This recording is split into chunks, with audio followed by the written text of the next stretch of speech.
अस्सलाम वालेकुम। Lecture 47 start करते हैं जी। आज थोड़ा सा लेक्चर छोटा होगा, माजरत के साथ। 1 घंटा और 15 मिनट का लेक्चर होगा तकरीबन, ठीक है। अच्छा जी, सुने, खामोश हो जाएं।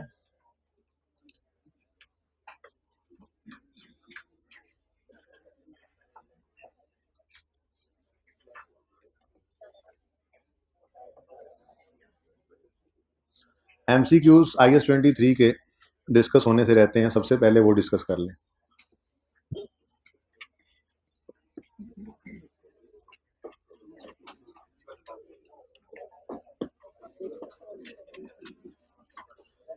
बच्चे कह रहे हैं जी इसके अंदर रीपेमेंट थी, क्वेश्चन नंबर 4 में।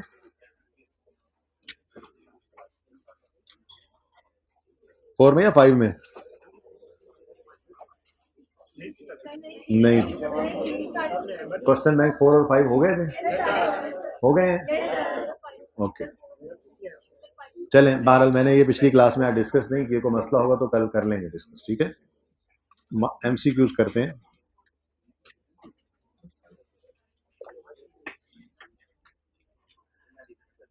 Which two of the following statements below regarding IS 23 are correct? दो कोई स्टेटमेंट इसमें करेक्ट हैं। ये सवाल पहले कर लिया था, लेकिन चलो क्विकली देख लेते हैं। Borrowing cost must be capitalised if they are directly attributable to qualifying asset, ये तो सही है। Borrowing cost should cease to be capitalised once related as substantially complete, ये भी सही लग रहा है। Borrowing cost must be capitalised, ये नहीं था। Borrowing cost must be capitalised में भी नहीं है, ठीक है। तो ए और बी सही था, ये तो हो गया था। सारा कुछ ही मिटा दिया मेरे ख्याल से साकिब ने, जो हुए थे वो भी मिट गए। चले खैर, सेकंड होमवर्क में था, ठीक है, इसको करते हैं। Fine limited received a 10 million loan at 7.5% on 1st April 17. The loan was specifically issued to finance the building of a store. Year end है 31 मार्च 2018। 31 मार्च 2018 ईयर एंड हो तो ईयर स्टार्ट क्या होगा? इसका तरीका वैसे बचपन में उस्तादों ने सिखाया होगा आपको कि आप क्या करें, आप एक दिन इसमें ऐड करें। 31 मार्च में एक दिन ऐड करें, यकम अप्रैल बन गया, यकम अप्रैल, ऐसे ही है।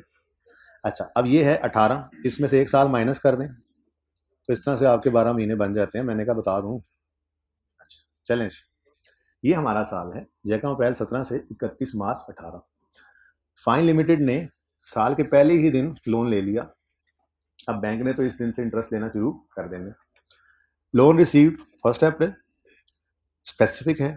Construction of store commenced on 1 May, work started यकम May and was completed on 28 February 18। और हमारे साल के, यानी कि ये देखें ना, ये साल के 12 महीने होते हैं, ऐसे ही है।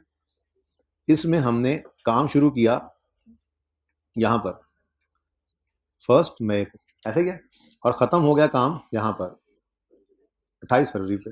यानी कि एक महीना पहले वाला और एक महीना आखिर वाला, ये 2 महीने इंटरेस्ट कैपिटलाइज नहीं होना, बाकी का इंटरेस्ट 10 महीने का बनता है, ये कैपिटलाइज होना है। क्योंकि हमारा रूल ये था, स्पेसिफिक लोन्स के लिए लेटर ऑफ से स्टार्ट करते हैं। अब उसने फर्स्ट पेमेंट का कहीं जिक्र नहीं किया, तो जिस दिन काम शुरू हुआ होगा प्रोबेबली उसी दिन फर्स्ट पेमेंट भी हुई होगी। वो खामोश है तो कोई मसला नहीं, बाकी दो चीज़ें तो गिवन है। तो लोन रिसीव 1 अप्रैल को है और वर्क स्टार्टेड 1 मई को है, तो कैपिटलाइजेशन किस दिन से शुरू होगी? 1 मई लेटर से, और सीजेशन हो जाएगी वर्क कंप्लीशन पे, यानी 28 फरवरी पे, ठीक है, ऐसे ही है ना। अच्छा, अब इस सवाल से 2 सवाल पूछ सकता है वो। एक वो ये पूछ सकता है कि बोरिंग कॉस्ट कैपिटलाइज कितनी होनी है, और दूसरा वो ये पूछ सकता है बोरिंग कॉस्ट एक्सपेंस आउट कितनी होनी है, ठीक है। अब लोन की अमाउंट है कितनी है? 10 मिलियन। 10 मिलियन का लोन है और इंटरेस्ट रेट इसके ऊपर है 7.5%, और ये 10 महीने अगर कर दें तो कैपिटलाइज और 2 महीने कर दें तो एक्सपेंस आउट। अब ये दोनों MCQ जो साथ साथ थे, इनमें ये दोनों ही रिक्वायरमेंट्स थी। जैसे इसमें उसने पूछा है कि borrowing cost which how much should be recorded as finance cost, यानी बोरिंग कॉस्ट कौन सी एक्सपेंस बननी है, प्रॉफिट एंड लॉस में जानी है, ठीक है। How much should be recorded as finance cost in statement of profit और लॉस फॉर द ईयर। तो उसके लिए भाई 2/12, ये वो पहला महीना अप्रैल वाला और आखिरी महीना मार्च वाला, ये 2 महीने कैपिटलाइज नहीं होना। लेकिन बैंक ने चूंकि लोन रकम अप्रैल को दे दिया है और 31 मार्च अगले साल तक कोई रीपेमेंट की बात नहीं हुई है, तो फिर एक्सपेंस आउट ही होंगे ना 2 महीने, ठीक है। यानी सारा साल लोन आउटस्टैंडिंग रहा, बैंक ने सारे साल का इंटरेस्ट लेना है, तो इंटरेस्ट एक्सपेंस सारे साल में डेबिट नहीं करना हमने, कुछ इंटरेस्ट एक्सपेंस में डेबिट करना है, कुछ एसेट में डेबिट करना है। बैंक को तो पेमेंट करनी है पूरे 12 महीने की। तो पहले एमसीक्यू में उसने कहा वो फाइनेंस कॉस्ट बताओ जो कि प्रॉफिट एंड लॉस में हमने एक्सपेंस बनानी है, तो कितनी बनती है? तो 1,25,000, वही 1000 में कर देना, आंसर 1000 नहीं है ना, मिलियन में आपने ये किया। आप इसको 10 मिलियन के बजाय 10 के आगे 6 सिफर लगा लो, या फिर जो आंसर निकले उसको 1 मिलियन से मल्टीप्लाई कर लो ताकि आंसर 1000 में आ जाए। इसमें सी ऑप्शन था, ठीक है। और यही सवाल आगे उन्होंने दे दिया और रिक्वायरमेंट क्या बनी, how much interest should be capitalised as part of PPE. तो उसके लिए फिर किसी को 10/12 कर दें, कितना आता है? इसमें ना ऑप्शन नीचे नहीं दिए हुए थे, शायद प्रिंटिंग की वजह से, ठीक है। तो कोई बात नहीं, आपके ये ऊपर वाला ही दोबारा नीचे लिखना था उन्होंने, लेकिन वो लिखने से रह गया, ठीक है। तो बहरहाल ये एमसीक्यू नंबर 2 का आंसर है और ये एमसीक्यू नंबर 3 का आंसर। ओके बच्चों, सही है। अच्छा, एमसीक्यूज जो है ना, जो पास पेपर्स में आए हैं वो चैप्टर वाइज इसमें नहीं डले हुए थे। अभी वॉल्यूम 2 पे मैं काम कर रहा हूँ, तो उसमें जो चैप्टर्स हमारे हैं वो सारा सिलेबस नहीं है। वॉल्यूम 2 के अंदर भी हमारे पास सिलेबस है। कैश फ्लो स्टेटमेंट, एनपीओ का टॉपिक है, फिर ईपीएस का टॉपिक है, फिर रेशियोज का टॉपिक है, और फ्रेमवर्क भी है एक। तो ये कुछ एक टॉपिक्स अभी वॉल्यूम 2 में जब आएंगे तो ये रिलेटेड एमसीक्यूज को मैं उस चैप्टर उनके अंदर चैप्टर वाइज डाल दूंगा, एमसीक्यूज वाले चैप्टर में अटेम्प्ट भी लिख दूंगा। अब जो वॉल्यूम 1 से रिलेटेड है, अब चूंकि वॉल्यूम 1 आपके पास आ गया, तो इसके रिलेटेड एमसीक्यूज इसी तरह से चैप्टर वाइज करके जो लेक्चर नोट्स वाला एंड पे चैप्टर होता है ना, उसमें मैं फिर आपके लिए डाल दूंगा, ठीक है। अब वो सारा वॉल्यूम 1 जब किया हुआ होगा, वॉल्यूम 2 आएगा, उसमें पास पेपर्स के अंदर आए हुए एमसीक्यूज जो होंगे वो टॉपिक वाइज वहीं पे डले होंगे।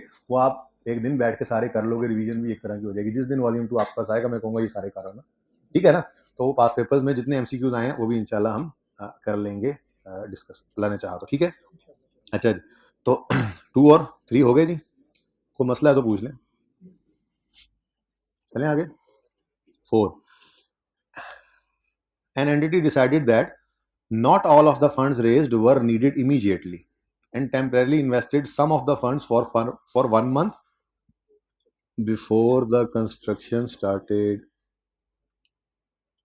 अब मुझे बताएं, अगर कंस्ट्रक्शन स्टार्ट ना हो तो क्या बोरिंग कॉस्ट कैपिटलाइज करना कमेंस करते हैं हम? देखो ना, मैं आपको मिसाल के तौर पे समझाता हूँ। यही ले लें मिसाल, ये सवाल में लिखा हुआ है लोन यकम जनवरी को रिसीव हुआ, लेकिन वर्क स्टार्ट हुआ यकम मार्च। तो हमने बोरिंग कॉस्ट को कैपिटलाइज करना किस दिन से शुरू किया? यकम मार्च से। अच्छा, यानी काम स्टार्ट होने से पहले अगर लोन आ जाए तो उस लोन के ऊपर बैंक को इंटरेस्ट तो पे करना है, लेकिन वो एसेट ही कॉस्ट में ऐड नहीं करते क्योंकि एसेट पे तो काम होना शुरू ही नहीं हुआ। ऐसे ही है, ठीक है। मतलब बोरिंग कॉस्ट तो है लेकिन कैपिटलाइज नहीं होगी। फिर मैंने आपको यह बताया था कि कमेंसमेंट से पहले अगर कोई इंटरेस्ट पे किया है बैंक को तो वो एसेट की कॉस्ट में ऐड नहीं होना, एक्सपेंस आउट होना है। ऐसे ही अगर कमेंसमेंट से पहले कुछ सरप्लस फंड्स इन्वेस्ट हो गए हैं और उनको इनकम, उनसे इनकम कमाई है आपने, तो वो इनकम भी एसेट की कॉस्ट में माइनस नहीं होनी बल्कि अदर इनकम में जानी, जिसको हमने कवर किया था रिसीट पेमेंट को लेटर डेट से बनाकर। जब हम रिसीट पेमेंट को लेटर डेट से बनाते थे तो फिर ये वाला मसला हमारा हल हो जाता था। हमारे उस एक महीने की जो कमेंसमेंट से पहले वाला महीना है उसकी इनकम गलती से भी हमारे एसेट की कॉस्ट में से माइनस नहीं होती थी। बहरहाल सादा बात, कमेंसमेंट और सीजेशन के दरमियान के जो 8 महीने हैं, इन 8 महीने का, इस एग्जांपल को लें तो इन 8 महीने का एक्सपेंस एसेट कॉस्ट में, इंटरेस्ट एक्सपेंस एसेट कॉस्ट में ऐड होगा, और इसी अरसे के दरमियान अगर कोई इन्वेस्टमेंट इनकम आई है तो वो एसेट कॉस्ट में से माइनस होगा। अगर इससे पहले या इसके बाद, यानी जनवरी फरवरी और एंड पे अक्टूबर पे खत्म है, अक्टूबर नवंबर दिसंबर, कितने बनते हैं? 5 बन गए, 5 बन गए, तो 13 बन रहे हैं। चक्कर क्या है? अच्छा, वो अगला साल है, खैर ये एग्जांपल डिफरेंट है। ये होगा साल डिफरेंट होगा, छोड़े इस बात को, सिंपल ही रखें। क्या कह रहा हूं मैं, 8 महीने कमेंसमेंट सेशन की ब्रैकेट है ना, 8 महीने की इंटरेस्ट कॉस्ट को एसेट में ऐड करेंगे, और अगर इसी 8 महीने के दरमियान में कोई इन्वेस्टमेंट इनकम आ जाए तो वो एसेट कॉस्ट में से माइनस करेंगे। इससे पहले या बाद अगर कोई इंटरेस्ट कॉस्ट होगी तो वो प्रॉफिट एंड लॉस में एक्सपेंस होगी, और इससे पहले या बाद की कोई इन्वेस्टमेंट इनकम होगी तो अदर इनकम में जाएगी। ठीक है ना। अब लोन चाहे पहले आ गया, वो सरप्लस पड़ा था, इन्वेस्ट हो गया, अगर वर्क स्टार्ट नहीं हुआ तो क्या उस लोन का इंटरेस्ट एसेट कॉस्ट में ऐड होगी? तो वो सरप्लस जो इन्वेस्ट होगा उसकी आने वाली इनकम प्रॉफिट एंड लॉस वो एसेट कॉस्ट में से माइनस होगी। बोलो फिर, सुनो तुम्हें समझ नहीं आ रही बात। लोन रिसीव हुआ 1 जनवरी को, वर्क स्टार्ट हुआ 1 मार्च को, अब इंटरेस्ट तो 1 जनवरी से पे करना है, क्या 1 जनवरी से जनवरी और फरवरी 2 महीने का इंटरेस्ट एसेट कॉस्ट में ऐड करोगे? नहीं करोगे, वर्क स्टार्ट नहीं हुआ। अच्छा, ये पहले 2 महीने पैसे फारिग पड़े थे, इन्वेस्ट कर दिए, बिफोर कंस्ट्रक्शन स्टार्टेड पैसे फारिग पड़े थे, इन्वेस्ट कर दिए, इन्वेस्टमेंट इनकम आ गई, क्या एसेट कॉस्ट में से माइनस करोगे? बोरिंग कॉस्ट कहां जाएगी? वो अदर इनकम में।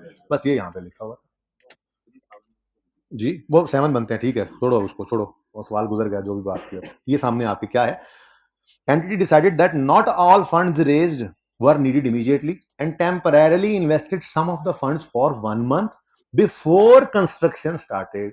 अगर कंस्ट्रक्शन स्टार्ट नहीं हुई है उससे पहले अगर इन्वेस्ट कर दिए सरप्लस फंड्स तो इन पे कोई इनकम जो आएगी वो एसेट कॉस्ट में माइनस होगी, अदर इनकम में जाएगी, अदर इनकम में।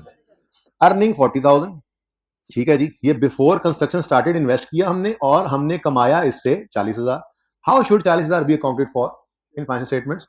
Net of the amount capitalise, नहीं, यानी वो कह रहा है बोरिंग कॉस्ट वाली वर्किंग माइनस कर लो, नहीं भाई नहीं, अभी तो वर्क स्टार्ट ही नहीं हुआ। अच्छा, taken to profit and loss as, हाँ ये लग रहा है, ये ठीक लग रहा है। Taken of as OCA, OCA तो भी आपको पढ़ाया नहीं, statement of change in equity बनवाना सिखाऊंगा जब इस चैप्टर में, हमने ये करेक्शन ऑफ एरर के बाद करना है चैप्टर, उसमें फिर आपको ओसीए का कॉन्सेप्ट देना है। अभी तक तो मैंने अदर कॉम्प्रिहेंसिव इनकम कॉन्सेप्ट नहीं दिया आपको, ठीक है, वक्त आने पे। Deducted from outstanding loan amount, loan में से माइनस करते हैं इस इन्वेस्टमेंट इनकम को, लोन में से, तो हद होगी यार, ये तो बिल्कुल ही नहीं हो सकता। तो फिर सही ऑप्शन क्या था? B option. कोई क्वेश्चन है तो पूछिए, चलें आगे। पता नहीं, पता नहीं, मुझे तो अभी नहीं पता, अदर कंपनी का नाम नहीं सुना हुआ मैंने, हमने सुना कभी नाम अदर का? नहीं सुना, अभी नहीं सुना, अभी नहीं सुना, बस ये देखा फिर उसको इग्नोर किया। सिखाऊंगा, समझाऊंगा स्टेटमेंट ऑफ इक्विटी के टॉपिक में, लेकिन बस वो समझाऊंगा इसलिए ताकि वो टॉपिक आपको अच्छा समझ आ जाए, वरना अदर कंप्रीहेंसिव इनकम बनाना हमने सीखना FAR 2 में, लेकिन मैं सिखा दूंगा यहाँ पे क्योंकि एक कॉन्सेप्ट क्लियर तभी होता है, ठीक है ना। असल में स्टेटमेंट ऑफ कंप्रीहेंसिव इनकम में प्रॉफिट एंड लॉस अकाउंट भी होता है और अदर कंप्रीहेंसिव इनकम भी होती है, तो ये इंशाल्लाह वक्त आने पे पता लग जाएगा। जगा दें साथ वालों को, हर बच्चा अपने साथ वाले को चेक कर ले, सो रहा है तो जगा दें हर बच्चा। अच्छा अच्छा, नंबर 5, चुप कर जाए, आज तंग नहीं करना मुझे आपने। Shine limited had following bank loans outstanding during whole of 18। आज सारा लेक्चर में बैठ के पढ़ाऊंगा, ठीक है ना, ठीक है, जरूरत ही नहीं पड़ी उधर जाने की। लैपटॉप भी नाराज हो गया था पिछले लेक्चर में, बंद हैंग हो गया था यार, उठ के जा नहीं रहे तुम उधर, बदतमीजी। Shine limited had following bank loans, had following bank loans से पता लग रहा है कि ये ऑलरेडी अवेलेबल थे, जनरल लोन है। आउटस्टैंडिंग ड्यूरिंग होल ऑफ 18, सारा साल आउटस्टैंडिंग भी रहे, तो लोन आउटस्टैंडिंग 15 और 24 ऐसे ही है, तो बोलो, और 9% और 11%। बताओ जरा एक्सपेंस कितना बनता है?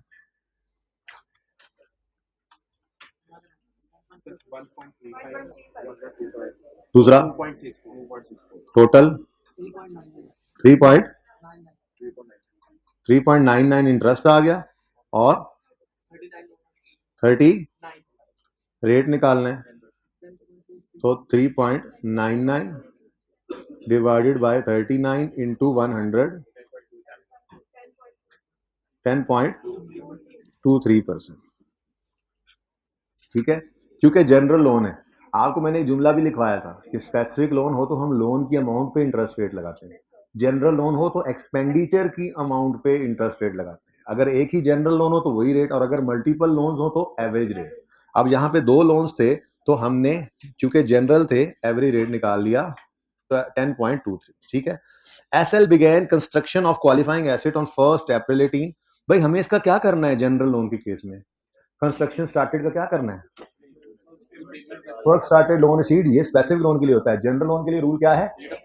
Date of payment of from general loan से स्टार्ट करते हैं और ठीक है, तो इसलिए इसको हमने कुछ भी नहीं करना था। हाँ, and withdrew funds of rupees, ये अमाउंट एक्सपेंडिचर की अमाउंट, पेमेंट की अमाउंट, ठीक है, ऑन दैट डेट। अब इसको यूज जरूर कर लेंगे हम कि हमने 6 मिलियन 1 अप्रैल को निकाले हैं, अमाउंट ऑफ लोन और date of amount of payment और डेट ऑफ पेमेंट, ये दो चीजें। तो इसका मतलब हमने 6 मिलियन को विड्रॉ किया, 10.23 के हिसाब से इंटरेस्ट, और क्या रूल है जी, date of payment from general loan से सिजेशन तक, यानी वर्क कंप्लीशन तक।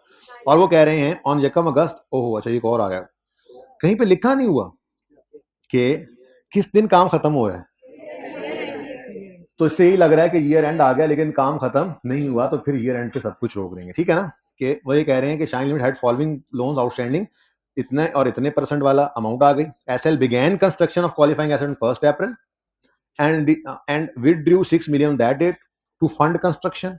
On 1st August an additional 2 million was withdrawn, तो ये भी आ गए यहाँ पर, ऐसे ही है ना। Calculate borrowing cost which can be capitalized in respect of this project for the year ended 31 दिसंबर 18। अब कहीं ये नहीं लिखा हुआ कि 1 अप्रैल को जो ये काम शुरू हुआ है ये रुका किस दिन, तो प्रोबेबली चल रहा होगा, इसलिए हमने डेट ऑफ पेमेंट से ईयर एंड तक की कैपिटलाइजेशन करनी थी, ठीक है। तो 1 अप्रैल से ईयर एंड 31 दिसंबर है, कितने महीने, 9/12 और फिर 5/12 जी, 0.4, जो भी आंसर है ना उसको मल्टीप्लाई बाय 1 मिलियन करो। क्या लिखा हुआ, क्या 0.5456 आ जाए ना जब, तो आंसर लिखा हो रुपीज में, तो आपने मिलियन में लिखा होता ना पीछे, तो उसको ऐसे कर लो इंटू 1 मिलियन, ठीक है। और अगर ऐसा ना करना चाहो तो 6 मिलियन के बजाय 6 के आगे 6 सिफर लगाओ, 2 के आगे 2 सिफर 6 सिफर लगाओ, मिलियन में कर लो, ठीक है। बहरहाल ये आंसर आ गया कितना, 54 ए आंसर है इसका, ठीक है। कोई क्वेश्चन, कितने बच्चों ने एमसीक्यूज किए थे, ओके 6 हो गया था, नहीं आपकी क्लास में नहीं हुआ।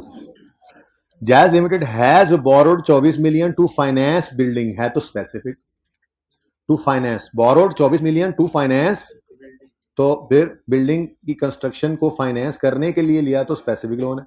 Construction is expected to take 2 years, loan was withdrawn and incurred on यकम जनवरी 19, वर्क बिगैन ऑन यकम मार्च 19, लोन किस दिन आया और वर्क किस दिन स्टार्ट हुआ, तो इस दिन से कमेंसमेंट लग रही है, अगर कोई पेमेंट की डेट इसके बाद ना आ गई तो। 10 million of the loan was not utilized until Yakam July 19, so JL was able to invest it until needed. JL is paying 8% of the loan and can invest. Calculate borrowing cost to be capitalized for the year ended. हाँ, और ये capital work in progress है अभी, ठीक है। अब कहानी कुछ इस तरह से है, फर्स्ट पेमेंट का तो उसने कोई नहीं बताया, लोन रिसीव्ड यकम मार्च को हुआ, हाँ यकम मार्च को हुआ, यकम जनवरी को लोन रिसीव हुआ और यकम मार्च से कमेंसमेंट ऑफ कैपिटलाइजेशन हो गया, ऐसा ही है ना। यानी ये कहानी है, यकम जनवरी 2019 पर लोन आ गया, बैंक में तो पैसे लेने शुरू कर देने हैं, और लोन की कोई रीपेमेंट नहीं हुई है तो पूरे 12 महीने बैंक को पेमेंट करनी है, लेकिन यकम मार्च 19 को कैपिटलाइजेशन शुरू हो जाएगी, ठीक है। तो जनवरी और फरवरी ये 2 महीने का इंटरेस्ट प्रॉफिट एंड लॉस में एक्सपेंस आउट कर देंगे हम, और अगले 10 महीने का कैपिटलाइज किया जाएगा, ठीक है। अब उसने कैपिटलाइज वाला मांगा है या एक्सपेंस आउट वाला, तो interest expense on specific loan निकालना है, तो लोन की अमाउंट कितनी है, 24 मिलियन, सस्पेंशन वगैरह तो नहीं है ना जी। JL is paying 8% on loans, 8%, लेकिन कितने महीने, 10/12, यकम मार्च से 31 दिसंबर, येलो वाला एरिया, समझ आ रही है, ठीक है। जिन्होंने किया उन्हें समझ आएगी। कितना आता है जी, 1.6। अच्छा, आयो कहता है 10 मिलियन जो था वो वेला पड़ा रहा टिल यकम जुलाई। अब देखो बच्चों, ये लोन तो यकम जनवरी को आया ना, बोलो।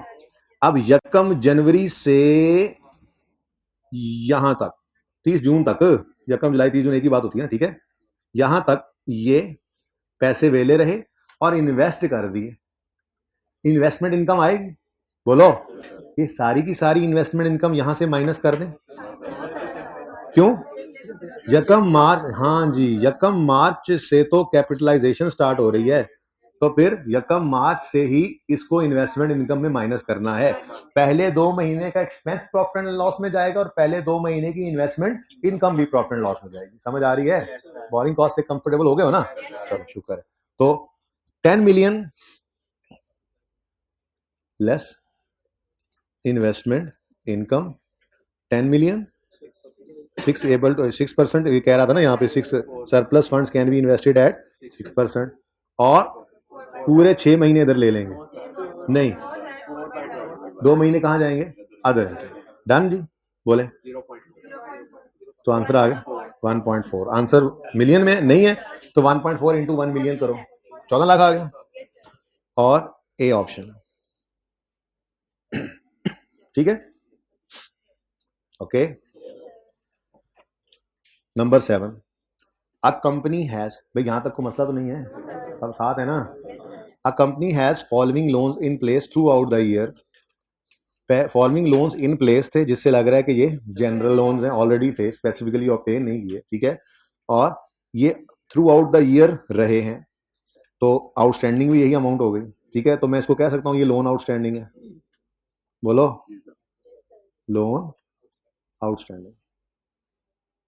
अब रेट हमें गिवन है 10% और 8%, तो 140 मिलियन इंटू 10% करो, 14 आ गया, और 200 इंटू 8% 16 आ गया, टोटल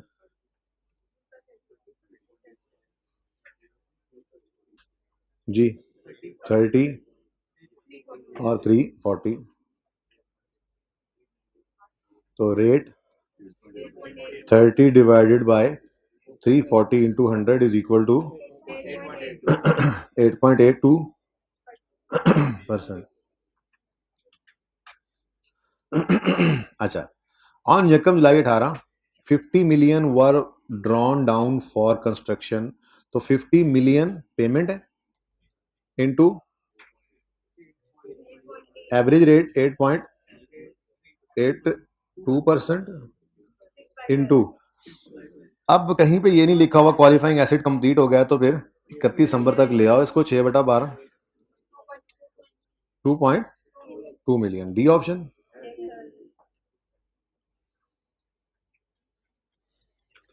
सही है जी, 7 तक को मसला।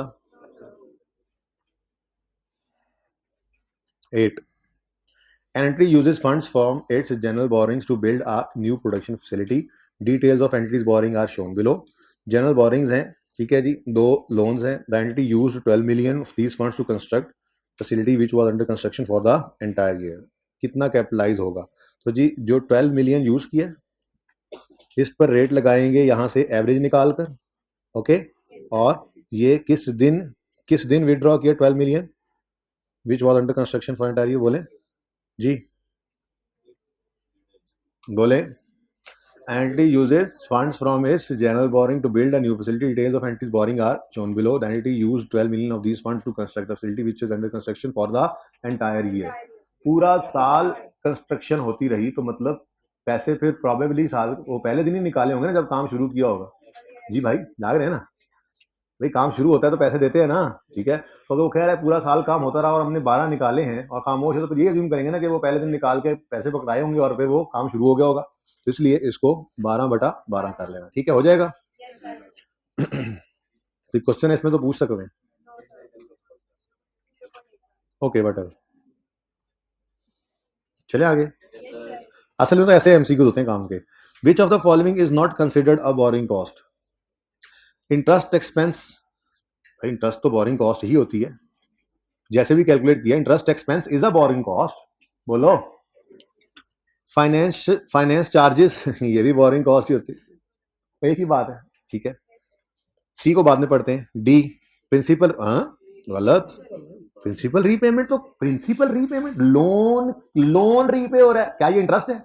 लोन रीपे होना इंटरेस्ट है? लोन जब आता है तो एंट्री करते हैं cash debit loan payable credit, और जब रीपे करते हैं तो एंट्री करते हैं loan debit cash credit. Interest कहाँ है? Repayment of loan is interest finance cost, ये तो हो ही नहीं ना सकता, ये तो हो ही नहीं सकता। अच्छा, हम ये इधर ये सर्कल नहीं करने, उसने पूछा हुआ है नहीं है क्या चीज, नहीं है बोरिंग कॉस्ट, तो इसका मतलब ये नहीं है, ये तो नहीं है, ठीक है। अब पहले दोनों तो बोरिंग कॉस्ट थे। अब तीसरी चीज जो है वो वैसे आपके सिलेबस में नहीं है, थोड़ी सी बात बता देता हूँ। आपने FAR 2 में जाके IS 21 पढ़ लें, फॉरेन करेंसी का स्टैंडर्ड है, ठीक है। आप कोई फॉरेन करेंसी में लोन लेते हैं, ठीक है, आपने IMF से लोन लिया हुआ है, ठीक है।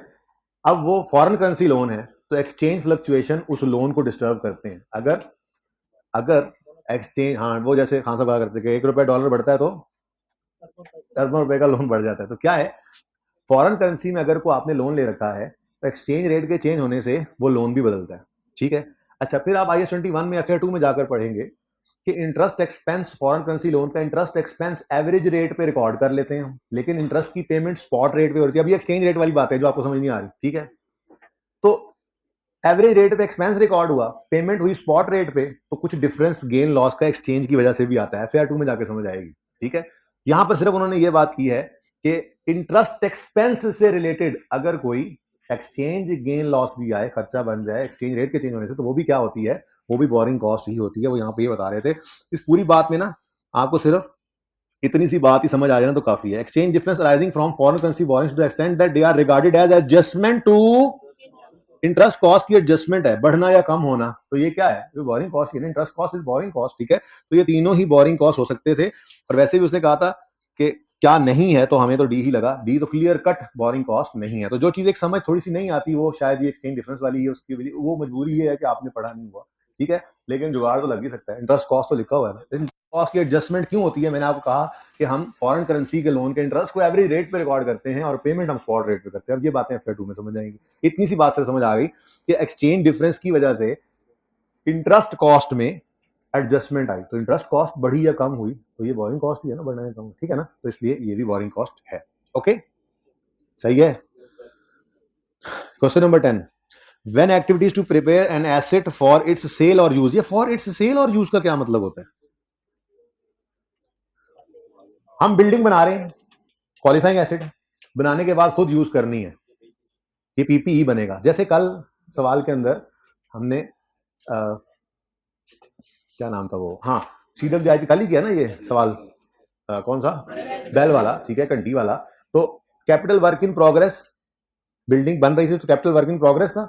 जब बन गई तो हमने कैपिटल वर्क इन प्रोग्रेस को क्रेडिट करके बिल्डिंग PPE को डेबिट किया था, क्योंकि हम उसको यूज कर रहे थे। जरूरी नहीं है कि हम कोई एसेट बनाएं अपने यूज के लिए ही, हम कोई एसेट बना सकते हैं फॉर सेलिंग पर्पज भी। तो जब एसेट यूज के लिए बना रहे हैं तो बनने के बाद PPE बन जाता है, जब एसेट सेल करने के लिए बना रहे हैं तो बनने के बाद वो इन्वेंट्री बन जाएगा। ये कोई मसला नहीं होता, ठीक है। मैंने आपको बताया था स्टार्ट में ही कि आपकी इन्वेंट्री भी क्वालिफाइंग एसेट हो सकता है अगर वो बनने में अच्छा खासा अरसा ले, ठीक है। तो इसलिए ये परेशान होकर यूज और सेल लिखा होता है। अच्छा, when activities to prepare an asset are suspended, suspension आ गई, ठीक है जी, सस्पेंशन आ गई। Borrowing cost must be capitalise, नहीं ये तो नहीं हो सकता। इग्नोर्ड, चार्ज टू इक्विटी, नहीं नहीं, एक्सपेंस, ठीक है, सही है। अगर सस्पेंशन आ जाए तो क्या करोगे, अगर कभी सवाल में ना सिर्फ सस्पेंशन लिखा हो, सिर्फ सस्पेंशन, ये नहीं कि कोई अंग्रेजी लिखी हुई कि रॉ मटेरियल नॉन अवेलेबिलिटी है या लेबर जिस पे आप सोचना पड़े, या हैवी रेंज है या मॉनसून की यूजुअल रेंज है, ऐसी बात तो लिख के बता देता है ना वो।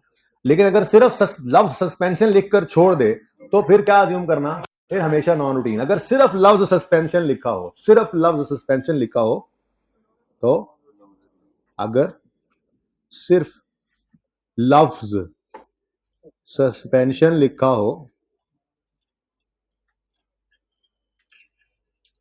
तो उसे नॉन रूटीन अज्यूम करना है, ठीक है। लेकिन सिर्फ बेटा इस सूरत में जब सिर्फ सस्पेंशन का लफ्ज लिखा हो, ओके। अगर उसने कोई बात याद कर दी है तो फिर आपको सोचना पड़ेगा कि इसने हैवी रेंज लिखा है या यूजुअल मॉनसून रेंज लिखा है या non availability of raw material लिखा है या लेबर स्ट्राइक लिखा है या स्ट्रेंथनिंग ऑफ सीमेंट लिखा है। तो अगर वजह लिख दे सस्पेंशन की तो फिर आपको खुद जज करना पड़ेगा कि ये जियोलॉजिकल कॉम्प्लिकेशंस रिमूव करनी है तो कौन सी सस्पेंशन है। लफ्ज सस्पेंशन के साथ लिख दे तो फिर तो खुद अज्यूम करना, फिर तो समझना पड़ेगा ना, पढ़ के देखोगे कि यार ये काम जो है रूटीन का या नॉन रूटीन है। लेकिन अगर सिर्फ इस तरह से लिखा हो कि activities are suspended for 1 month. बस क्यों सस्पेंड हुई जी, सस्पेंशन क्यों हुई जी, वजह लिख दे, वजह बता दें। नहीं कोई वजह नहीं बता रहा, ठीक है जी, फिर ये नॉन रूटीन है, ये बता रहा है, ठीक है, ये आगे 23 के लिए याद रखना। अच्छा, विच ऑफ द, जैसे मैंने कहा था कि अगर लोन के बारे में खामोश हो तो स्पेसिफिक, ऐसे ही सस्पेंशन के बारे में खामोश हो तो non routine.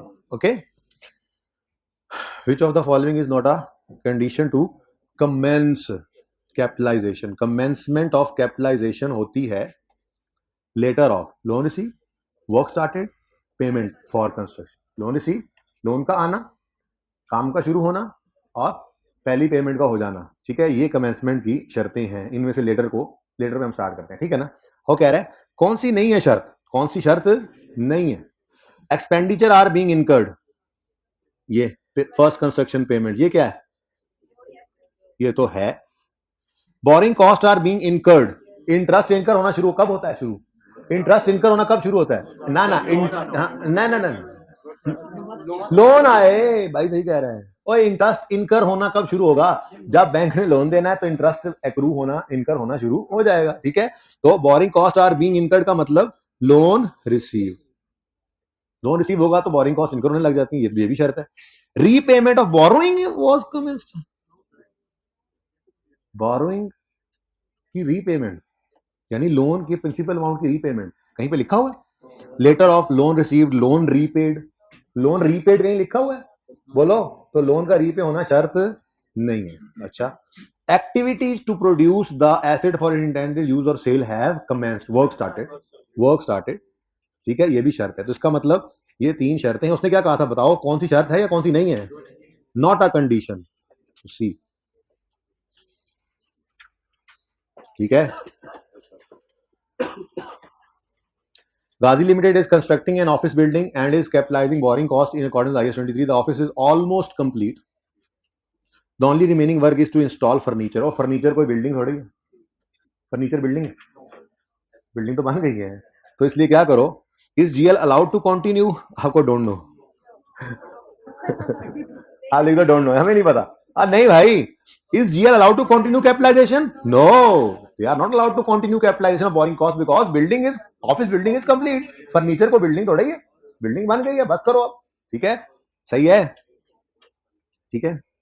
Which of the following is not a qualifying asset, ये तो हो गया था। मैस प्रोड्यूस्ड इन्वेंट्री जो है ये क्वालिफाइंग एसेट नहीं होती, बाकी सारी चीजें हो सकती हैं, बाकी सब चीजें हो सकती हैं, है या नहीं है ये तो फैसला करेगी वो बात के अच्छा खासा अरसा लगा। मेड टू ऑर्डर इन्वेंट्री का, मेड टू ऑर्डर इन्वेंट्री के बनने में अच्छा खासा अरसा लगा तो क्वालिफाइंग एसेट, नहीं लगा तो क्वालिफाइंग एसेट नहीं।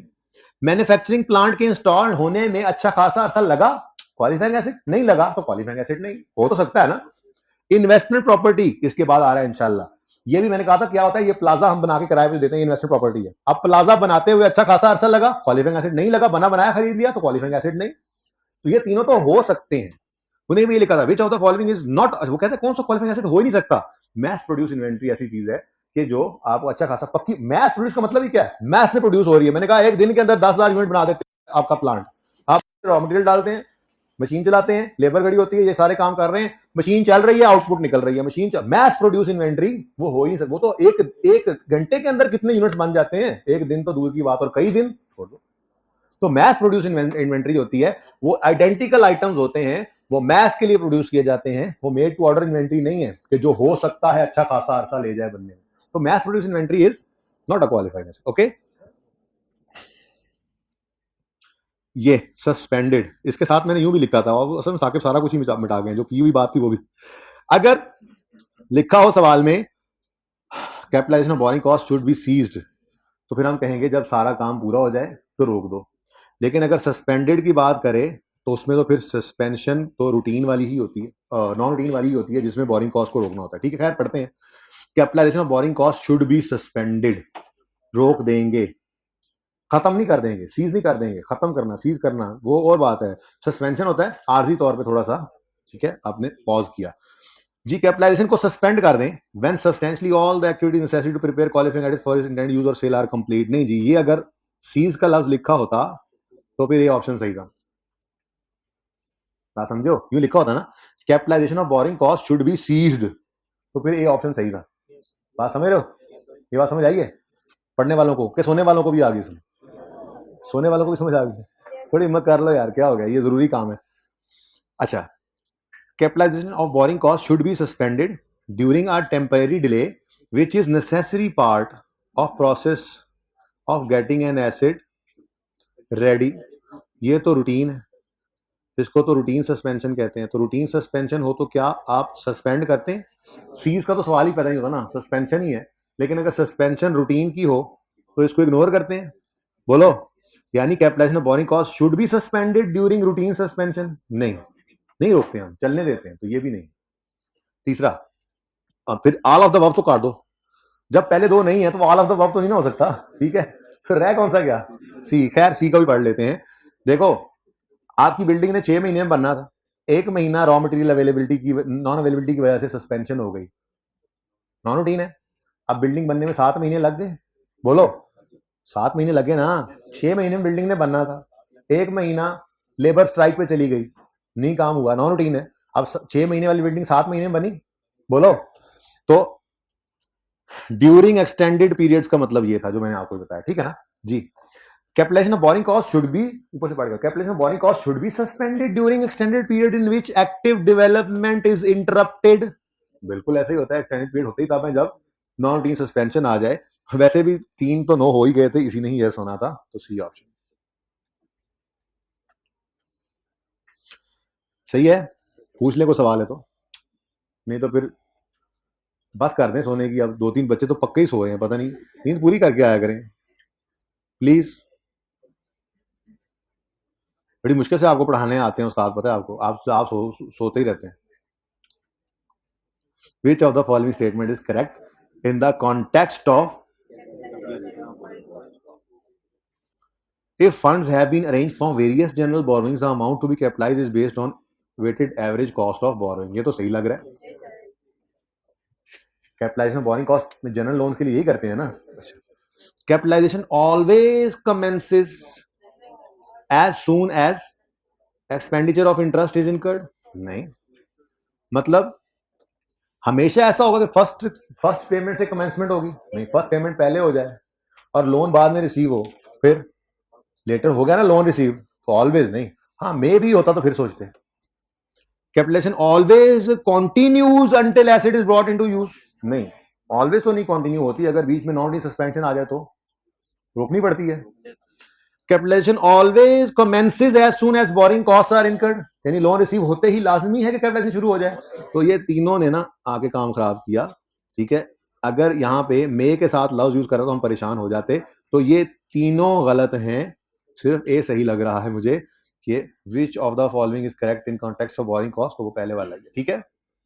ओके, बाकी मैंने आपको कह दिया, बता दिया कि बाकी एमसीक्यूज जो इसके आज तक आए हैं पास पेपर्स में, वॉल्यूम 2 में मैं डाल दूंगा आखिरी चैप्टर में, और हर चैप्टर के इसके, ठीक है ना। तो इंशाल्लाह फिर उसी वक्त देख लेंगे। Okay,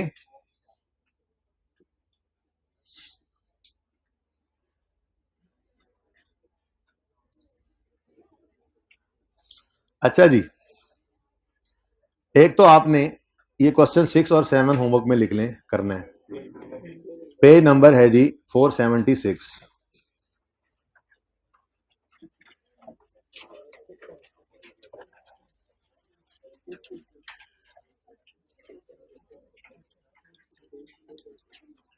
page 476। भाई ये बातें ना हम कर चुके हैं, इसलिए ये सवाल आप कर सकते हैं। मैं पढ़ के दिखाता हूं आपको।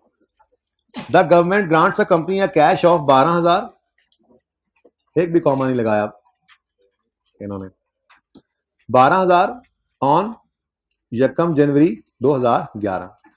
कंपनी को 12,000 मिला है to assist in the acquisition of land. A condition of grant is that the company builds a factory on the land. देखो अब लैंड क्या है, नॉन डेप्रिशिएबल एसेट है। मैंने आपको ना एक पैरा कहा था, पढ़ लेना, वैसे मैंने जबानी बता दिया था कि अगर नॉन डेप्रिशिएबल एसेट से रिलेटेड ग्रांट मिल जाए तो अब वो नॉन डेप्रिशिएबल एसेट तो डेप्रिशिएट होता नहीं, कि ग्रांट को उससे मैच करके इनकम बनाए। तो ऐसी सूरत में एक शर्त, एक कभी कभार ऐसा होता है कि वो यूं कह देते हैं कि इस लैंड के ऊपर जो आप खरीदोगे इन पैसों से एक बिल्डिंग बना दो, तो फिर लैंड वाली ग्रांट को भी बिल्डिंग के साथ ही इनकम बनाना, ठीक है। यही सिखाया था आपको, ओके। हाँ, और फिर मैंने कहा था आखिरी दर्जा क्या है, कि आपको नॉन डेप्रिशिएबल एसेट की रिलेटेड ग्रांट या वो नॉन डेप्रिशिएबल एसेट ही मिल गया है एज अ ग्रांट, और कोई उसके ऊपर डेप्रिशिएबल एसेट भी नहीं बनाना, जैसे लैंड मिल गया और बिल्डिंग भी नहीं बनानी उस पर, तो फिर आखिरी दर्जा ये है कि जो कंडीशंस अटैच की गई हो जैसे जैसे वो सेटिस्फाई करते जाओ वैसे वैसे इनकम बनाओ। लेकिन ये आखिरी दर्जा है, ये मैचिंग कॉन्सेप्ट के साथ नहीं चलता। मैचिंग कॉन्सेप्ट आपको पता है रिलेटेड कॉस्ट के साथ ही इसको मैच करवाते हैं। ठीक है, जाग जाओ बच्चों। ओ बच्चों, अच्छा, a condition of grant is that the company builds a factory on the land was acquired on यकम January for 90,000, land is not depreciated. जी बड़ी मेहरबानी, पता है हमें।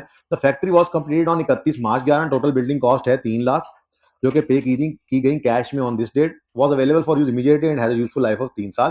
Factory has a nil residual value. ये ही तो काम किया था हमने कल बेल वाले सवाल में। ठीक है, पहले ये सवाल कराने की वजह पहले मैंने वही सवाल में वो काम करवा दिया था। तो आप लोगों को कभी कभी थोड़ा मुश्किल लग जाता है वो टॉपिक, वो लेक्चर इस वजह से मुश्किल लग जाता है कि मैं थोड़ी एडवांस की बात करवा देता हूँ और फिर 2 दिन उसकी पिटाई करते रहते हैं, तो फिर आप अच्छे तरीके से उसको समझ लेते हैं। ठीक है, तो ये वही है जो प्लॉट ऑफ लैंड उन्होंने दे दिया था, वो तो खैर उन्होंने डेप्रीशिएट क्या था वो एसेट ही दे दिया था, नॉन ग्रांट लैंड ही दे दिया था। ये उस जैसी ही बात है वैसे। ठीक है, ये पैसे दे दिए लैंड खरीदने के लिए। ओके, तो इसको होमवर्क में करेंगे। दूसरी चीज भी मैंने आपको पढ़ा दी थी, इसको तो मैं वो एंट्रीज भी अभी मैं देख लेते हैं, तस्वीर आपने शायद बनानी हो। वो जो मैंने कहा था नॉन मॉनिटरी ग्रांट रिसीव हो तो स्टैंडर्ड कहता है 2 ऑप्शंस हैं, चाहो तो नॉमिनल वैल्यू पे रिकॉर्ड करो, चाहो तो फेयर वैल्यू पे करो। ठीक है, तो क्वेश्चन 7 में फेयर वैल्यू और नॉमिनल वैल्यू। ठीक है, Pakistani government grants company a licence to fish off the coast of Gwadar. Licence is an asset, लेकिन ये एसेट होता है इंटेंजिबल। ठीक है ना, पर आपको फिलहाल इससे परेशान होने की जरूरत नहीं है, बस इंटेंजिबल भी एसेट ही होता है। ठीक है ना, तो आप इंटेंजिबल को ध्यान से निकाल के सिर्फ लाइसेंस को एसेट कह लेना। ठीक है ना, बस लाइसेंस डेबिट खरीदे दो। ठीक है, लेकिन गवर्नमेंट ने दिया, कैश क्रेडिट नहीं हो रहा। Fair value of licence is 50,000 and company is required to pay nominal. अच्छा, 1,000 रुपए दिए। अब 2 ऑप्शन है, 1,000 रुपए में लाइसेंस रिकॉर्ड करो। Licence is an asset, that's it. Intangible है क्या होता है FAR 2 में जाके पढ़ना है। लाइसेंस को क्यों आप इंटेंजिबल कहते हैं वहां जाके पढ़ लेंगे, फिलहाल मैं कह रहा हूं कि इंटेंजिबल है बस। ठीक है, लाइसेंस है। एक जगह पे सिर्फ आपको लाइसेंस मिला है फिशिंग करने का, मछलियां पकड़ने का, तो ये लाइसेंस आपको फायदा ही दे रहा है ना। आज पैसे पे करोगे, अगले 5 साल 10 साल आप यहां से मछलियां पकड़ोगे। ठीक है, तो फिर वो मछलियां पकड़ना सिर्फ आपको अलाउड है पैसे देकर, तो ये लाइसेंस है और गवर्नमेंट ने आपको थोड़े से पैसे लेकर दे दिया। ठीक है, तो खैर नॉमिनल वैल्यू पे रिकॉर्ड हो सकता है और फेयर वैल्यू पे भी एंट्रीज करवाई हुई हैं आपको, ये भी आपने आज होमवर्क में करना है। ठीक है, ओके डन जी बेटा। मैंने ना आज 1 मिनट 2 और 3 को सॉल्व करवाया। ठीक है, और 4 और 5 को फिलहाल छोड़ दिया कि कल करवा दूंगा, क्योंकि इनके सोल्यूशन आपके पास नहीं है ना। और फिर हम चले गए थे जो होमवर्क में एग्जांपल दी थी उनकी तरफ, उनमें को मसला तो नहीं है, जिन जिनको बच्चों को मसला है वो पूछ रहे थे। जी बेटा बोले। जी लाइफ दी हुई है, लाइफ दी हुई है आई थिंक। नहीं दी, बहुत अच्छी बात है, नहीं दी हुई तो अगर आपने इसकी आपको इसकी लाइफ मिल जाए तो मैंने कहा आप छोड़े इंटेंजिबल, आप समझे बस और उसकी लाइफ की होगी तो लाइफ पे डेप्रिशिएट करेंगे। बेसिकली इंटेंजिबल की डेफिनेशन का नाम अमोर्टाइजेशन होता है, दैट्स इट, और कोई फर्क नहीं है।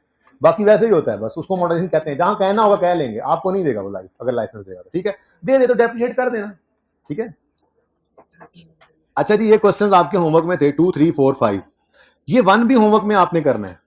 ठीक है, छोटे छोटे सवाल है, पहले दिन ही कर लिया था। है ही इतनी आसान चीज कि ये गलती से भी हो जाता है, जो जैसे आपने गलती से कर लिया। देखें, हमने 2 तरह की ग्रांट्स मैं हफ्ते वाला लेक्चर जो है वो यूट्यूब पे अवेलेबल कर देता हूँ, दोबारा सुन लेना किसी को जरूरत पड़े तो। ठीक है, ओके, ये जरा साकिब को बुलाएं।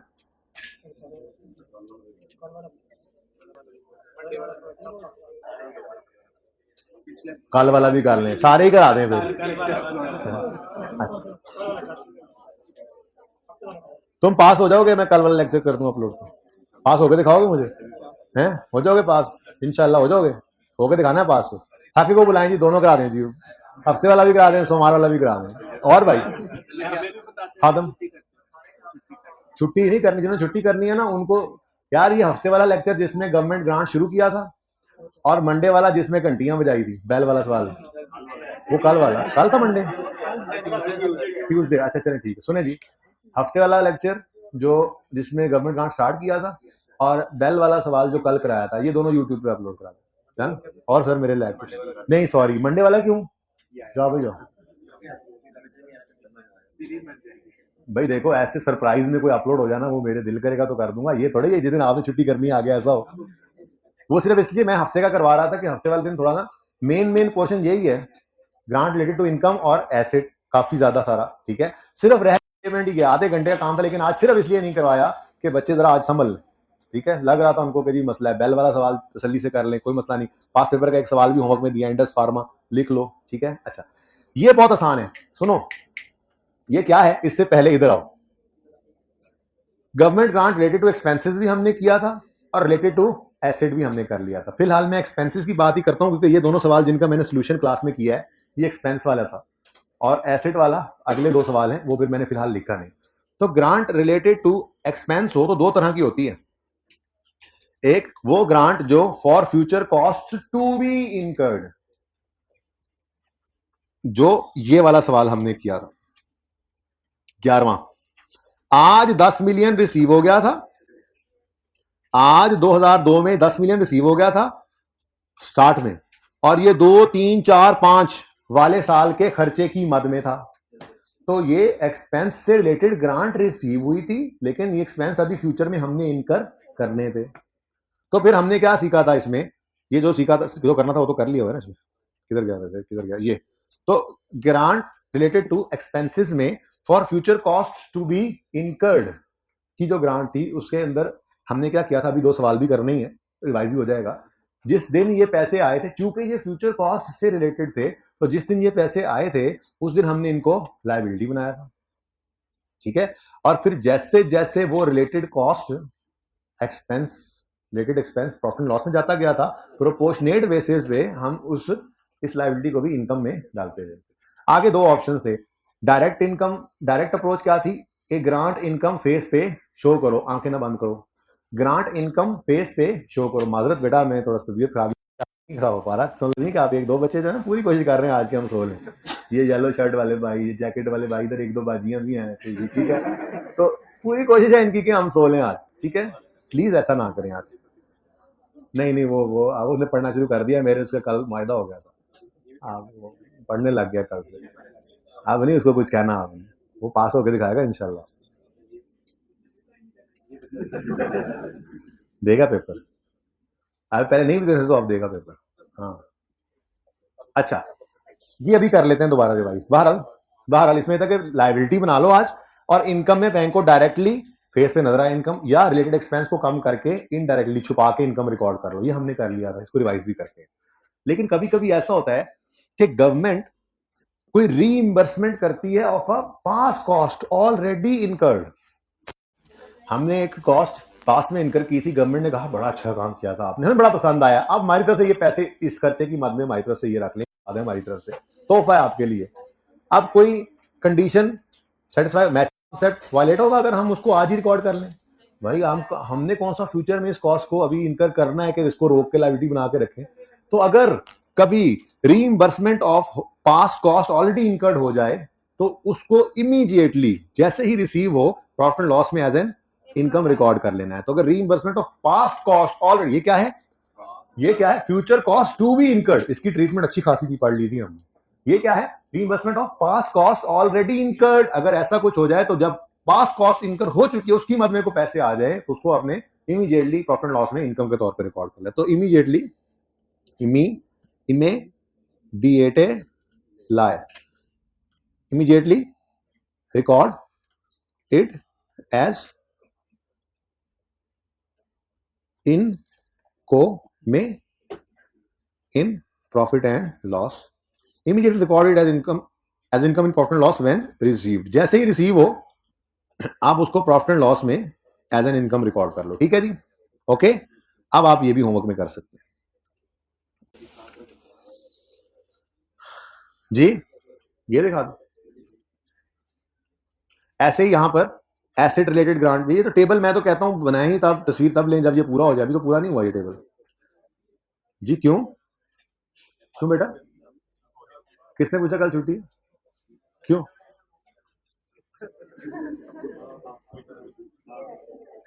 माहौल कर रहे हो अपनी तरफ से, अपनी तरफ से माहौल किया तुमने। विंटर वेकेशन तो होगी, जाओ घर जाओ, तो फिर ना जाओ, ये कर लो या घर जा लो।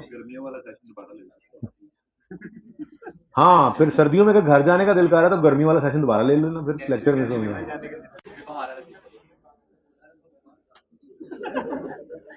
क्या? मुझे बताओ, मैंने भी हंसना क्या? Please please please. है क्या यार, तुम क्या चाहते हो यार? हम हंस रहे हैं और तुम नोट कर रहे हो।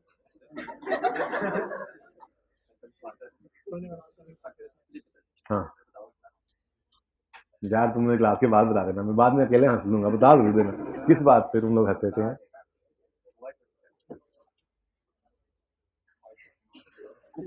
पहले मैं बीमार हूँ, बोले तुम तंग कर रहे हो मुझे।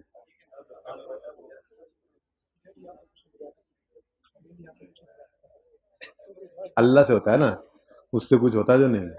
अल्लाह चाहेंगे, सेहत भी अल्लाह की तरफ से, बीमारी भी अल्लाह की तरफ से। अच्छा बच्चों, क्या बात हो रही थी? हाँ, ये क्वेश्चन 2 और 3 जल्दी से करते हैं, ये रिवीजन भी हो जाएगी। और कल आते ही पहले मैं 4 और 5 करूंगा, तो वो एसिड वाली रिवीजन भी हो जाएगी। आपको मौका मिल रहा है, ये सवाल तो आपने करने ही है। एक तरतीब में ये सवाल करोगे ना, ये 1 2 3 4 5 6 7 और बस बस बस बस। वो 8 भी सकता है, लेकिन अभी नहीं, जब कहूंगा तब। ये 7 सवाल करके बैल वाला सवाल कर ले, काफी हद तक रिलैक्स हो जाएंगे। नई चीज मैंने कोई नहीं पढ़ाई, 2-4 छोटी छोटी चीजें हैं। रीपेमेंट को छेड़ा ही नहीं, रीपेमेंट आधे घंटे का काम है, अभी नहीं। इधर से रिलैक्स हो जाए, कोई मसला नहीं। 3 दिन लगने थे, 5 लग गए, 6 लग गए, कोई नहीं, खैर है, हमें कुछ जल्दी है। अच्छा, तो फिलहाल ये question 2, grant for future expenses. Grant for पढ़ाया हुआ है, क्वेश्चन नंबर 11 गालिबन, जो हफ्ते वाले दिन किया था, ठीक है। The government grants a company a cash of 10,000 to contribute 10% towards 100,000 of future wages. ये 10% से कभी धोखा नहीं खाना, और इसको कभी यूज भी नहीं करना। प्रैक्टिस सेट 1 कौन सा था क्वेश्चन? एक क्वेश्चन दिया था होमवर्क में, जिसके अंदर ये 10% या 20% इस तरह की कोई बात लिखी हुई थी, जो कि सही नहीं थी। उधर ही चलते हैं अभी, इसके बाद ये दोनों सवाल जल्दी से कर लेना, वहां जाते हैं, मैं आपको बता दूंगा वो सोल्यूशन नहीं गलत है, वो मैं देख लूंगा, सोल्यूशन को करेक्ट करा दूंगा। हमने अपने उसूल पे चलना है। अगर अगर फ्यूचर कॉस्ट से रिलेटेड कोई ग्रांट रिसीव हो जाए, तो आपने प्रोपोर्शनेट बेसिस पे उसको एक्सपेंस, टोटल एक्सपेंस और expense for the year, proportionate base करके आपने हमेशा उसको इनकम में डालना, जैसे सिखाया हुआ है। उसमें गलती है, बच्चों ने आइडेंटिफाई किया था, मैंने कहा था मैंने भी सोल्यूशन नहीं देखा, उसमें ऐसा है तो गलत है, मैं बैठ के देख के उसको सही करके आपको कल नोट करवा दूंगा। आपने अपने तरीके से हमेशा सवाल करना है, ओके जी। गवर्नमेंट ने 10,000 दिया है to contribute 10% towards 1 lakh of future wage expenditure. ये बात असल में यूं होती है कि गवर्नमेंट ने कहा हाँ भाई बड़ा अच्छा काम कर रहे हो तुम, तो जो तुम्हारी फ्यूचर वेजेस है कितनी को होंगी? हमने कहा 1 लाख हो जाएगी। मेरा ठीक है, उसका 10% हमारी तरफ से। असल में ये बात इस तरह से होती है, ठीक है। The grant was received on यकम जनवरी 2011। तो यकम जनवरी 2011 पर, चूंकि ये future cost to be incurred है, तो आज इसको इनकम नहीं बना सकते। यकम जनवरी 11 पे 10,000 cash debit, deferred grant credit, वो जा रहे हैं उधर, ठीक है, जाते हैं अभी, पहले ये कर लें, ठीक है जी। अब मैं पार्ट ए को पहले करता हूं अलग, ठीक है जी। कैश यकम जनवरी को ग्रांट रिसीव हुई, तो cash debit, deferred grant credit 10 done. अब वो कहते हैं show journal entries for the year 31 December 2011, assuming that company policy is to present such a grant as grant income, direct approach. अब 2 सवाल हैं, यानी बेसिकली ये 4 सवाल हैं, एक सवाल के पीछे 4 सवाल, ठीक है ना। अब पहला सवाल हम कर रहे हैं, जिसमें 2 ऑप्शंस हैं। पहला, the company incurs 1 lakh wage expense in 2000, सारे का सारा वेज एक्सपेंस 1 लाख का 2011 में ही हो गया इनकर, वेज एक्सपेंस डेबिट 100 रुपया, कैश क्रेडिट 100 रुपया, wage expense debit cash credit, wage expense debit cash credit, done, 100 रुपए से। अब टेंशन क्या प्रोपोर्शनेट करने की? 1 लाख की वेजेस के अगेंस्ट 10,000 की ग्रांट मिली थी। 1 लाख की वेजेस सारी की सारी इनकर हो गई, तो ग्रांट भी सारी की सारी इनकम बना लो। Deferred grant debit, grant income, extracts भी कहे थे बनाना। प्रॉफिट एंड लॉस में वेजेस एक्सपेंस कितना आया बोलो? 100, और grant income 10। Statement financial position में क्या आएगा? स्टेटमेंट ऑफ बैलेंस शीट में क्या आएगा? हाँ जी, जो ग्रांट आई भी थी यकम जनवरी को, ये लायबिलिटी आती प्रॉफिट एंड लॉस में, लायबिलिटी आती बैलेंस शीट में, लेकिन 10 की लायबिलिटी थी, 10 ही इनकम में चला गया, क्लोजिंग डेट पे कुछ नहीं। और एक्सपेंस रिलेटेड ग्रांट है, इसलिए एसेट्स एसेट भी कोई नहीं नजर आ रहा, तो हमारी सिर्फ बैलेंस शीट में खाली खाली जगह नजर आ रही है और कुछ भी नहीं आ रहा। डन, चलें आगे। अच्छा, ये तो था पार्ट ए। पार्ट बी में कहते हैं कि बाकी सब सेम था, लेकिन कंपनी ने 20% ऑफ वेजेस 2011 में और 80% ऑफ, सॉरी ऊपर वाला सवाल है जी, कंपनी इनकर्स, वैसे बात सेम ही है, बात सेम ही है, लेकिन ना पहले इधर से जिस तरह से सीखा हो वैसे जी। Company incurs 20,000 of rated wages in 2011 and 80,000 in 2012। तो वही वाला काम जैसे सीखा था हमने कि 2011 में 20,000 है और 2012 में 80,000 है, तो टोटल 1,00,000 यानी 100,000 में चल रहे हैं ना। तो देखें ना, 20/100 करेंगे और 80/100, तो वही परसेंटेज तो वही बनती है ना, 20 और 80, लेकिन अपने तरीके पे कायम रहे, 20-80 की बजाय अपने तरीके पे कायम रहे। क्या? टोटल कॉस्ट और for the year cost proportionate करने के लिए। फॉर द ईयर 20, तो 2011 में 20/100, 20% ही बनेगा, लेकिन आप यूं ही लिखें 20/100 और 80/100, ठीक है ना। अब बी ऑप्शन में पहली एंट्री तो सेम ही होनी है, पहली एंट्री तो सेम होगी ना, वेजेस, ये जब पैसे आए तो cash debit, deferred grant credit. अब 2011 में कितनी वेजेस एक्सपेंस?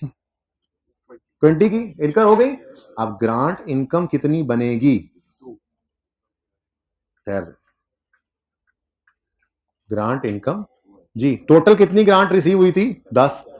इसको जी इधर देखो, 20/100 करना है, सही है, 20/100, यही सिखाया था ना, अपने तरीके पे रहना है, कोई चेंज करने की जरूरत नहीं है जी। बोले 2 और 2। वेजेस एक्सपेंस कितना? 20। Grant income 2। लाइबिलिटीज में 10 रुपए की ग्रांट थी, 2 इनकम डेफर्ड ग्रांट थी, 2 रुपए की निकल के यहां से इनकम में चली गई, तो बाकी कितनी रह गई? 8। Question number 2।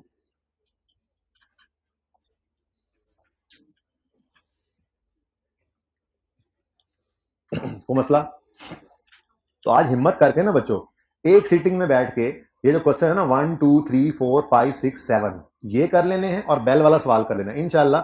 जो मैंने नहीं पढ़ाया अभी वो, इसलिए मैं नोट्स की तरफ भी नहीं गया, कुछ चीजें हैं छोटी मोटी जो रहती हैं, तो कल का दिन हमारा लग जाएगा इससे, कोई बात नहीं, मैंने इसलिए आज कुछ नया नहीं करवाया, ठीक है, आप कंफर्टेबल हो जाएंगे इसमें। ओके, टेस्ट में गवर्नमेंट ग्रांट ही होगा, इन्वेस्टमेंट प्रॉपर्टी शुरू हो गया तो वो भी होगा, वैसे कल जुमेरात है, रीपेमेंट हो जाएगी, रीपेमेंट कल रीपेमेंट डाल के ही पूरा दिन लगना है, वरना इसमें कुछ नहीं बचा, सिर्फ रीपेमेंट ही बची है, छोटी मोटी चीजें हैं 2-4, वो 5-5 मिनट की हैं, कर लेना ना घर पे।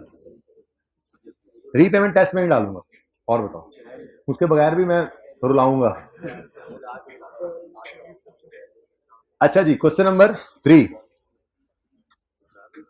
ग्रांट फॉर फ्यूचर एक्सपेंसेस, लेकिन डायरेक्ट नहीं, इनडायरेक्ट अप्रोच है।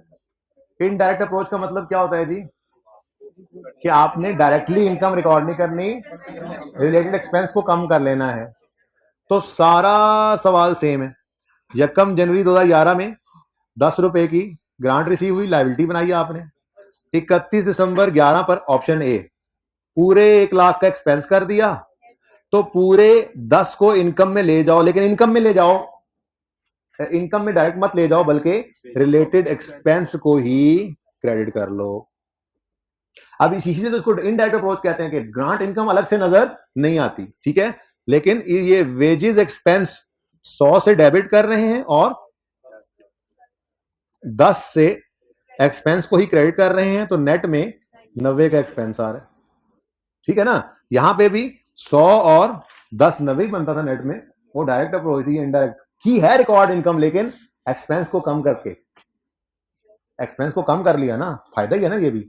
बोलो, 100 का एक्सपेंस, 10 की इनकम, 90 का एक्सपेंस ही बन रहा था ना, यहां पे वही किया, ठीक है। इनडायरेक्ट क्यों कहते हैं समझ आई दोबारा हमें। ओके, कंफर्टेबल हो गए थोड़ी थोड़ी अब इस टॉपिक में। आज जो एक्सरसाइज कह रहा हूं अगर वो कर ली तो कंफर्टेबल हो जाएंगे कल तक इंशाल्लाह। ओके, स्टेट में फाइनेंशियल पोजीशन कुछ नजर नहीं आएगा, जितनी ग्रांट थी सारी की सारी इनकम में चली गई। बी ऑप्शन, वेजेस एक्सपेंस 100 से डेबिट और कैश क्रेडिट, और वेजेस एक्सपेंस को ही क्रेडिट करना है, लेकिन 10 इंटू 20/100 ऐसे ही है, तो ये कितना आ गया? 2। यही 2 देखा था ना अभी, बस फर्क तो सिर्फ इतना सही आया है कि हमने वेजेस एक्सपेंस को ही क्रेडिट कर दिया, इनकम को क्रेडिट करने की बजाय। तो एक्सपेंस आया 100 माइनस इनकम आई दो वो इनकम को इनकम नहीं रिकॉर्ड किया, एक्सपेंस में कम कर लिया, तो 98। पहले भी यही था, ये मैंने गलत लिखा हुआ है।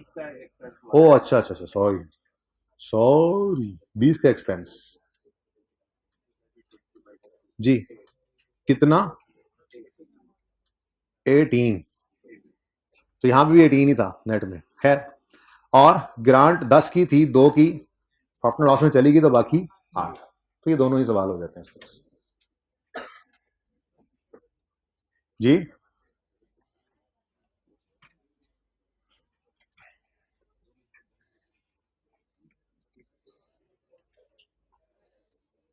नजर आ रहा है? 1 बाय 1 कर दूं?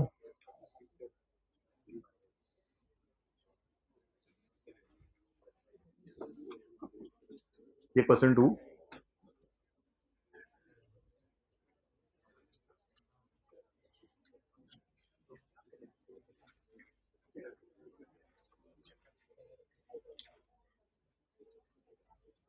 ये %3 4 और 5 ऐसे ही कल करवाऊंगा, 6 और 7 भी साथ ही। ओके ठीक है ना? लेकिन आप लोग क्या करेंगे, आज जाके 1 से लेके 7 तक मोबाइल को दूसरे कमरे में रख के एक सीटिंग में ये काम करना है, तो 1 से 7 तक आते हुए आपको आधा घंटा नहीं लगेगा। ओके, उसके बाद फिर आप आधे घंटे में कर लेंगे इंशाल्लाह। फिर आप चाहें तो बैल का सवाल, बैल वाला सवाल अगर करने की जरूरत समझते हैं तो, अगर समझ आया हुआ ठीक है, अच्छी बात है, फिर कोई जरूरत नहीं। यहाँ तक मैंने किताबें बंद करने का नहीं बोला, अभी होमवर्क लिखवा रहा हूँ।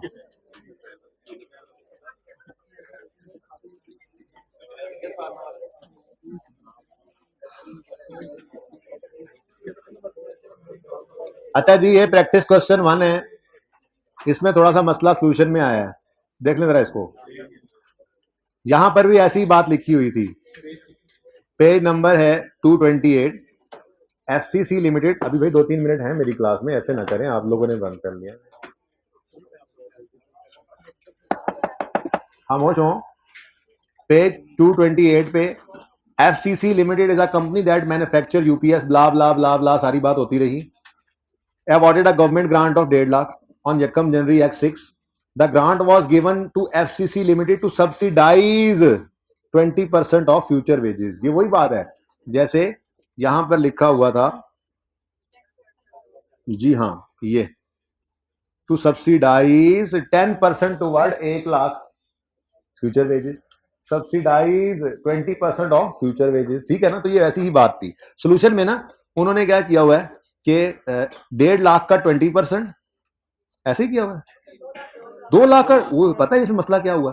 चेक करो जरा, 20% जरा चेक करो, गलती भी बता दूं फिर इसमें क्यों बनती है, बताओ जरा कितना आता है पहला, बोलो बोलो। 400,000, खुदा का नाम लो, 40,000 और 80,000। बेटा खामोश हो जाए प्लीज, बहुत अहम बात कर रहा हूं, टोटल बताओ।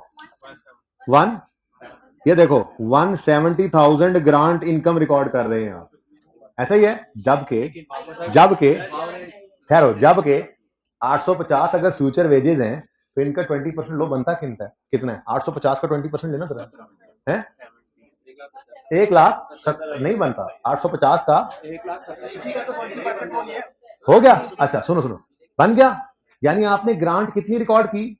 1,70,000। रिसीव कितनी हुई थी? वो गलत है मेरे हिसाब से, ठीक है, मेरे हिसाब से वो गलत है। जैसे सिखाया वैसे करना है, मैं सोल्यूशन को देख लूंगा, करेक्शन करवा दूंगा। आपने क्या करना था, इधर देखो भाई, इधर देख लो ना चुप करके, ये काम सही नहीं है, ये मैच सही नहीं कर रहा है, एंड पे जाके आपने कम कर लिया, ठीक है। अभी हमने क्या करना है, हमने अपने तरीके से 150 इंटू 200 डिवाइडेड बाय 850 पहले साल में, दूसरे साल में 150 इंटू 250 डिवाइडेड बाय 850, तीसरे साल में 150 इंटू 400, सॉरी 400 डिवाइडेड बाय, तो ये मैच होता है सही तरह से, ठीक है ना? तो ये काम ही करिएगा, मैं कल सोल्यूशन सही करवा दूंगा आपको। Okay done. 2 और 3 अभी मैंने पास पेपर भी एक होमवर्क देना है। 2 और, चुप करो, 2 और 3 हो गए थे। 3 में मसला कल देखेंगे, टाइम। ओ 3 में कहीं कोई वो तो नहीं है रीपेमेंट, आलू वाले सवाल में रीपेमेंट तो नहीं है? अच्छा कोई बात नहीं, we will discuss it tomorrow, क्योंकि अब टाइम इज ओवर। मैं जो बताना चाह रहा हूं आपको, वो ये बताना चाह रहा हूं कि ये एक पास पेपर है और बहुत खूबसूरत पास पेपर है। It is very beautiful because in this past paper IAS 36 and IAS 20 are in same question. Impairment भी है। Past paper page 237, past paper 2 homework, ठीक है ना? क्या मैं अभी बता, इसके साथ लिखो तो सही तरह, पहले टोटल बता दो। और संडे नहीं है तो 1 घंटे का होमवर्क भी नहीं है। ये देखो कितना सारा होमवर्क है। एक पास पेपर 2 है और एक 167 है, ये नया होमवर्क तो यही है। मैंने कहा अगर कंफर्टेबल होना चाहते हो तो 1 से 7 तक इकट्ठा कर लो। अब ये होमवर्क है, रोला डाला होगा आपने। लेक्चर नोट में 1, 6 और 7 मैंने होमवर्क दिया है, और पास पेपर में इंडस फार्मा होमवर्क दिया, और कोई होमवर्क नया नहीं दिया। बाकी जो चाहते हैं कंफर्टेबल हो जाए इस टॉपिक में, वो 1 से 7 लेक्चर नोट्स वाले एक सीटिंग में बैठ के करें, और उसके बाद बैल वाला सवाल भी करें। जिनको मसला आ रहा है उनकी बात कर रहा हूं, बाकी होमवर्क तो ये है। अल्लाह हाफिज।